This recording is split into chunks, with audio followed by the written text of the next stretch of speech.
Baik, kita lanjut. Bismillah. Alhamdulillah wassalatu wassalamu ala Rasulillah wa ala alihi wa ashabihi wa man wala, amma ba'd. Baik, jamaah yang dimuliakan oleh Allah Subhanahu wa taala. Kata atau salah seorang ulama yang hari ini masih hidup, yaitu Syekh Shalih Al-Utsaimin hafizahullah ta'ala. Beliau pernah berkata dalam salah satu ceramahnya, yang intinya adalah di antara perkara yang harus kita fokus, yang harus kita mengetahuinya dengan benar adalah perkara tentang niat. Perkara tentang niat. Ta'allamu niyah, kata beliau hafizahullahu ta'ala. Pelajarilah oleh kita semua itu niat. Bagaimana niat itu? Apa yang dimaksud dengan niat ikhlas itu apa? Apa tanda-tandanya? Kemudian apa konsekuensinya dan seterusnya.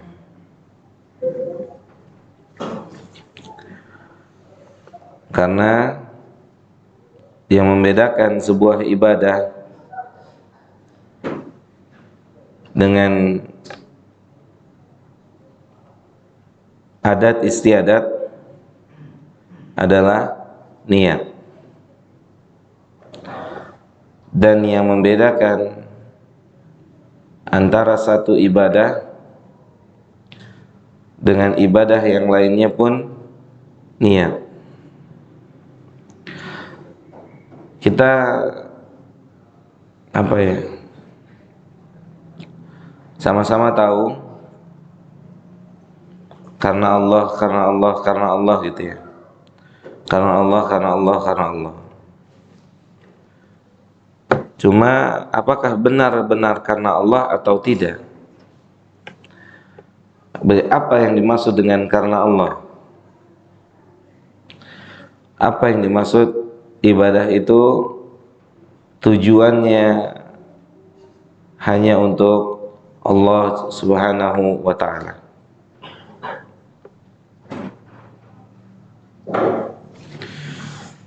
Saya ambil contoh, kita sama-sama ambil contoh. Contohnya adalah misalnya apa? Panitia kajian misalnya. Panitia kajian dan timnya, atau tim medsos. Bagaimana cara mereka ikhlas? Kan gitu. Itu ibadah atau bukan? Ibadah bukan? Bagaimana cara mereka ikhlas? Apa kesenangannya sesudah ibadah itu dilakukan? Itu menentukan apakah untuk Allah atau bukan. Kesenangannya apa? Misalnya gitu. Misalnya seorang atau sekelompok panitia kajian, kesenangannya setelah kajian berlangsung, kepuasannya setelah kajian berlangsung adalah jumlah peserta. Jumlah peserta kajian. Euforia atau yang membuat dia merasa puas atas penyelenggaraan kajiannya itu apa? Misalnya apa? Jumlah peserta. Itu jadi apa? Jadi hal yang benar-benar membuat dia semangat menjadi apa? Panitia kajian. Jumlah peserta. Motivasinya apa? Jumlah peserta itu.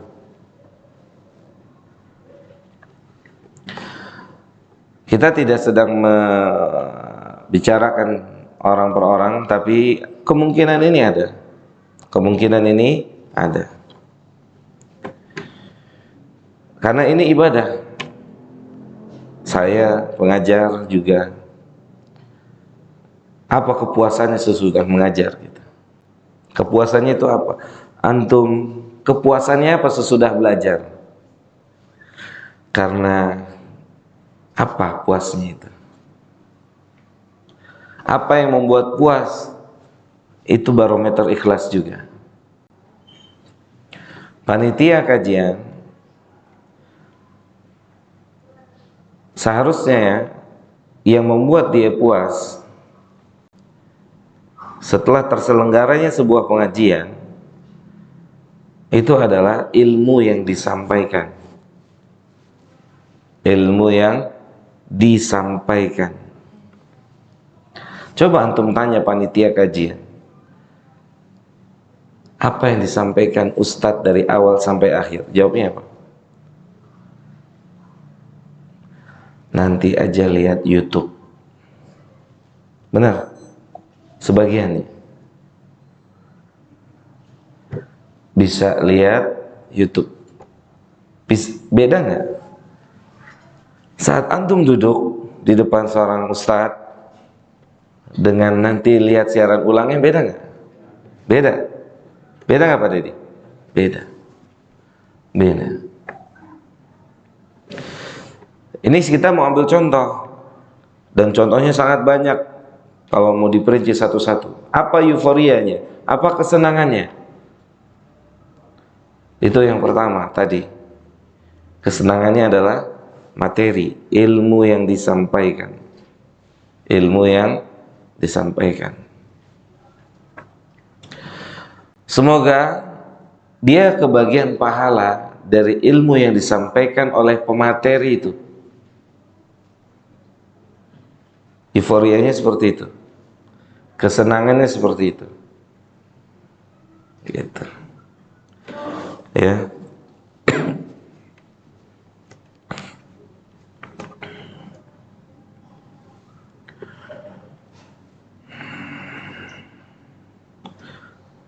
Sama dengan misalnya seorang pengajar. Syekh Shalih Al-Utsaimin juga pernah mengkisahkan tentang seorang ulama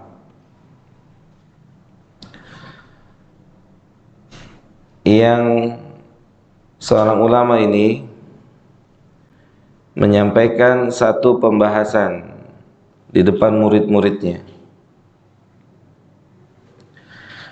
Kemudian murid-muridnya merasa takjub dengan penjelasan sang ulama tersebut. Luar biasa. Di suatu momen terjadi diskusi antar para ulama tentang pembahasan yang dibahas oleh syekh tadi atau ulama tadi. Tentang pembahasan yang dibahas oleh syekh tadi. Terjadi diskusi. Terjadilah diskusi dihadiri oleh banyak orang. Mulailah ulama satu persatu bicara tentang permasalahan itu, satu. Sampai tiba pada akhirnya beliau yang bicara. Tapi beliau tidak bicara panjang lebar. Siapa? Ulama yang tadi yang saya maksud itu tidak bicara panjang lebar. Maka setelah selesai majelis, murid-muridnya datang menemui ulama tadi. Atau sebelumnya, ketika engkau bahas permasalahan ini sangat luar biasa. Kami sangat takjub dengan penjelasan itu. Banyak terinspirasi, kita banyak inspirasi itu. Tapi kenapa saat terjadi dialog antar para ulama, kok sepertinya engkau biasa aja, lupa atau gimana gitu? Kata murid-murid itu, lupa atau gimana? Lihat jawaban yang mengajarkan kita untuk ikhlas. Apa kata dia? Saat itu, kenapa bisa saya berbicara yang membuat kalian takjub? Karena tujuannya meninggikan Allah. Tujuan saya bicara, saya menjelaskan kepada antum saat itu, meninggikan Allah, untuk Allah. Adapun tadi barusan, kalau saya bicara itu tujuannya meninggikan diri saya. Paham? Karena ada keinginan untuk bicara, karena dia punya kemampuan yang lebih di hadapan yang lain, maka akan timbul perasaan itu. Oh, saya bisa nih ngejelasin lebih dari ini. Jelas? Mafhum? Subhanallah. Itu keikhlasannya ulama sampai seperti itu. Saat saya menjelaskan pada antum li raf'illah, untuk meninggikan Allah. Tapi saat saya bicara di depan para ulama dan di depan kaum muslimin, maka ada keinginan untuk meninggikan diri ini. Subhanallah. Ini apa Pak namanya? Apa Pak namanya kalau bukan ikhlas? Mungkin kita akan pikir, kalau kita ada di posisi itu, akan pikir apa? Aduh, malu nih kalau gua nggak ngomong, betul nggak? Iya nggak? Masa sekelas gua nggak ngomong sih? Hah? Mungkin kita kalau di posisi itu begitu tuh. Apalagi lagi konferensi press gitu banyak gitu. Tapi tidak dengan ulama, nggak goyang tuh tujuannya Allah. Itu tujuannya nggak goyang Allah. Tujuannya tetap fokus Allah.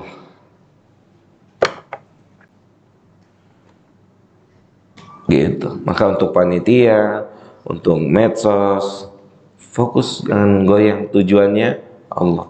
Nikmatin hasilnya besok saat ketemu Allah. Itu.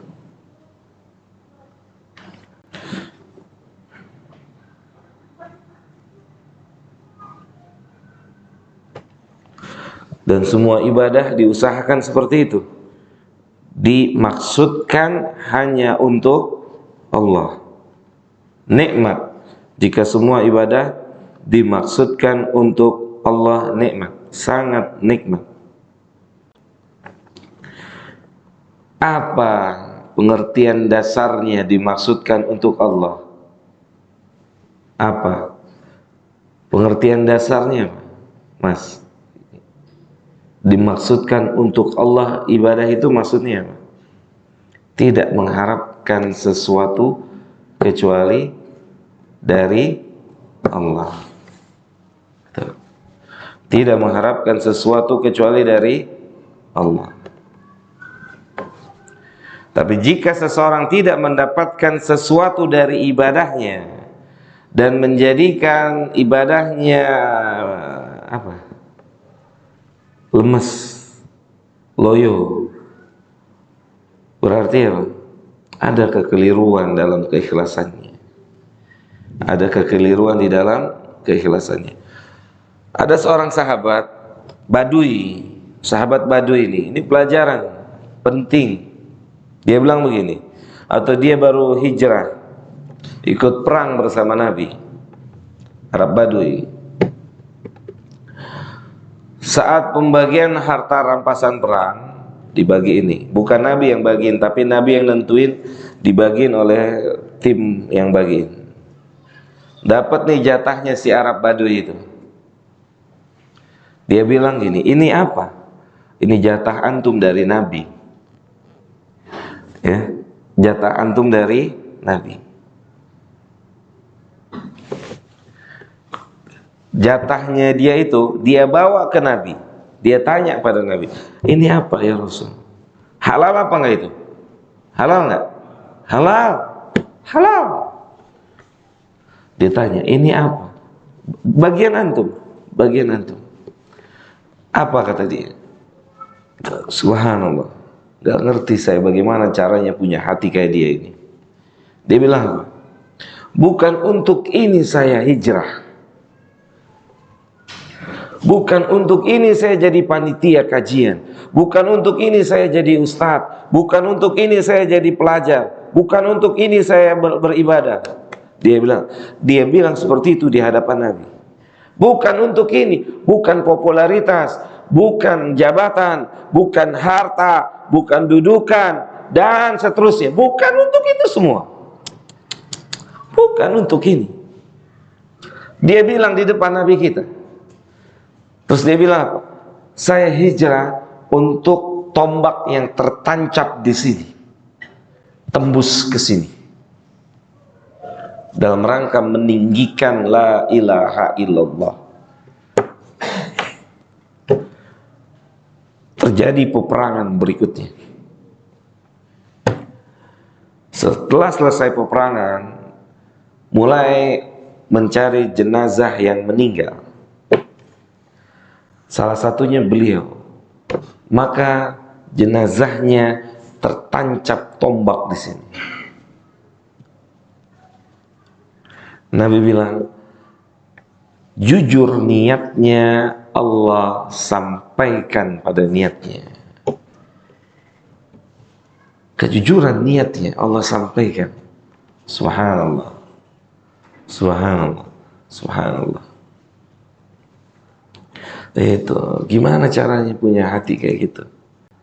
Harus diusahakan, betul mas? Harus diusahakan.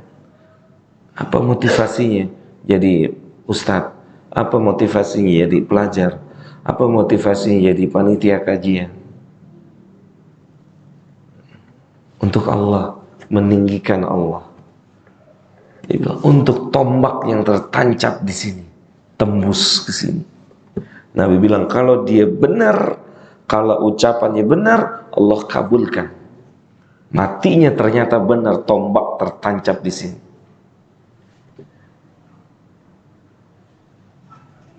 Dai, ustadz, kalau benar niat dan tujuannya, maka dia salah seorang yang akan mendapatkan ganjaran pahala yang banyak besok di hari kiamat. Sahih. Pelajar juga, kalau benar maksud dan tujuannya, dia akan mendapatkan pahala yang besar. Antum penyebar apa? Berinfo kajian, info pengajian, ceramah-ceramah. Kalau benar maksud tujuannya liraf'illah, meninggikan Allah, bukan meninggikan diri sendiri, maka ganjaran pahala itu menanti besok di hari kiamat. Itu yang dimaksud dengan ikhlas. Bersabar untuk menantikan kenikmatan saat bertemu dengan Allah. Jelas? Mafhum ya sampai di sini? Itu ibadah. Coba kalau motivasi setiap ibadah seperti ini, antum ibadahnya langgeng. Kalau motivasi antum ini, Qiyamul Lail itu nggak mungkin ada libur, nggak mungkin, kecuali antum sakit tepar atau antum safar. Nggak mungkin libur. Puasa Senin Kamis nggak mungkin libur kecuali sakit safar. Rawatib nggak mungkin libur. Kalau motivasinya benar-benar bersabar menantikan kenikmatan besok di hari kiamat. Gitu. Maka jadikan motivasi setiap ibadah kita adalah Allah. Apapun yang terjadi, kalau motivasi sebuah ibadah Allah, pasti akan istiqomah. Tidak mungkin tidak. Tidak mungkin tidak. Tapi kalau motivasinya bukan Allah, maka dia berhenti saat motivasi itu tidak ada. Mohon izin. Saat antum bukan sebagai panitia kajian lagi, misal antum berhenti ngaji. Kenapa? Mas, kenapa antum nggak ngaji? Saya bukan panitia lagi. Jadi antum ngaji sebagai panitia atau sebagai peserta kaji? Jelas? Cuman aja bertepatan sebagai thalib juga sebagai panitia atau penyelenggara. Kalau motivasinya itu berarti itu amalnya. Sama dengan kita, kalau tahajud motivasinya jodoh, kerjaan, pengen sembuh dari corona, udah dapet tuh, udah ya mulainya udah, angkat tangannya juga udahan, benar nggak? Ya, ya Allah, saya belum punya kerjaan, saya belum punya pelanggan. Ini udah dapet, udah selesai. Selesai. Atau ini nggak dapat juga selesai. Tapi kalau motivasinya Allah, itu langgeng tuh terus sampai mati langgeng. Sampai mati langgeng. Sampai mati. Antum tahu, banyak ulama matinya sebelum matinya tulis buku. Kita pilek afwan qadarullah. Sahih? Afwan qadarullah. Ulama banyak matinya sedang tulis buku. Kayak apa itu cintanya dengan ilmu? Sahih? Contoh Syekh Abdurrahman As-Sa'di. Kitab tulisan kecil yang beliau tulis itu saat beliau sedang terbaring sakit. Apa namanya? Al-Wasail Al-Mufidah Lil Hayati Sa'idah. Itu kitab. Dia tulis dalam kondisi sakit, berbaring di atas tempat tidur. Luar biasa. Luar biasa. Orang kalau udah ikhlas, kondisi apa saja, ibadah. Ibadah. Belum tentu antum bisa belajar saat antum sakit, saat antum kere, saat antum begini begitu, belum tentu. Kalau tidak dibangun ikhlasnya. Kalau tidak dibangun ikhlasnya. Susah nggak ibadah saat susah nggak ibadah saat sakit? Susah nggak? Susah. Kalau bukan ikhlas, nggak bisa. Nggak bisa. Malah berpikir udzur syar'i, udzur syar'i. Sahih? Udzur syar'i, udzur syar'i. Allah nggak pernah salah kasih keputusan. Salah Allah kasih keputusan? Enggak. Yang salah kita yang nggak tahu cara menerima keputusan Allah. Allah nggak pernah salah. Allah selalu benar dengan keputusannya. Tapi kita yang tidak mengerti keputusan Allah, sehingga menyalahkan Allah. Padahal yang salah siapa? Yang salah siapa? Kita. Yang salah kita sendiri. Tidak mengerti dengan keputusannya Allah tabaraka wa ta'ala. Ada orang sholat, ngaji, besok di PHK. Sholatnya rajin, ngaji, besoknya di PHK. Ini kayaknya Allah salah nih gitu. Hah? Padahal saya ngaji, padahal saya sholat, puasa, oh kayaknya ibadah, kok saya dapat ujian PHK, kayaknya salah. Mungkin gak salah? Mungkin gak salah? Hah? Mungkin gak? Abadan, gak mungkin salah. Gak mungkin salah. Ya, gak mungkin salah. Terus merasa suci lah. Salah, aneh apa ya? Merasa suci deh tuh gitu. Benar gak? Orang merasa suci kan gitu. Salah aneh apa? Numpuk, salah antum gitu. Gitu. Salah kita nih numpuk, ngebadek kata orang Betawi itu. Kan kita yang selalu diingat apa?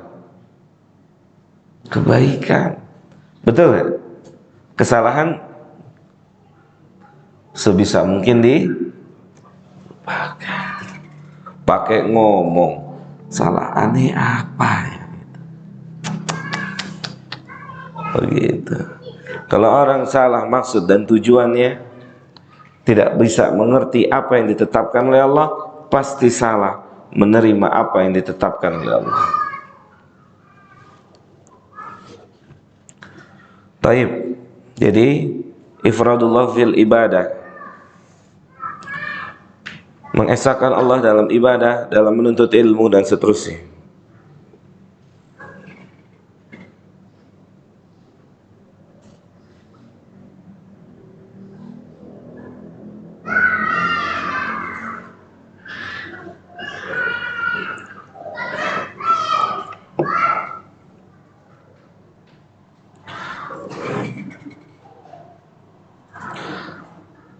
Apa keutamaan orang miskin?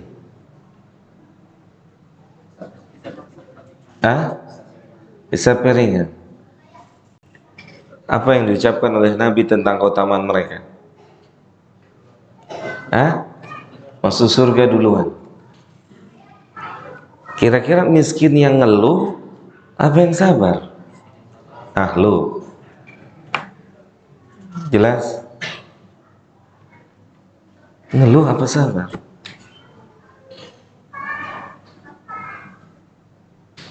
Sabar dengan takdir yang Allah berikan. Membaca riwayat Nabi pernah kosong perutnya Sallallahu alaihi wasallam, 9 rumahnya, 9 istri. Ketika Nabi tanya ada makanan, dari 1 sampai 9 bilang gak ada. Sallallahu alaihi wasallam itu pernah mengalami masa itu dalam hidupnya di bumi ini, pernah mengalami masa itu, pernah. Tapi Nabi bisa memahami bagaimana cara menyikapi takdir Allah itu. Baik. Jadi poin utama dari pengajian kita hari ini adalah bagaimana mengesahkan Allah, mengikhlaskan semua ibadah, ya, semua ibadah hanya untuk Allah.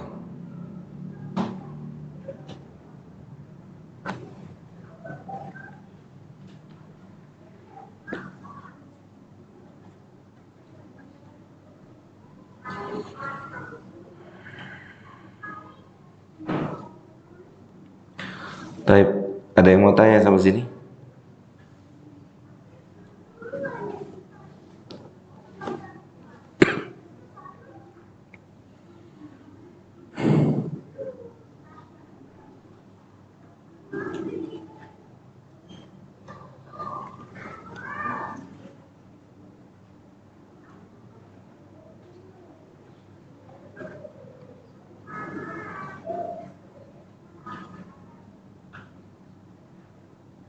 Tidak ada?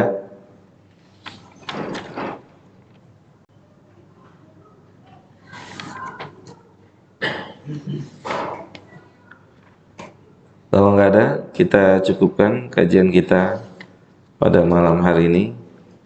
Semoga bermanfaat.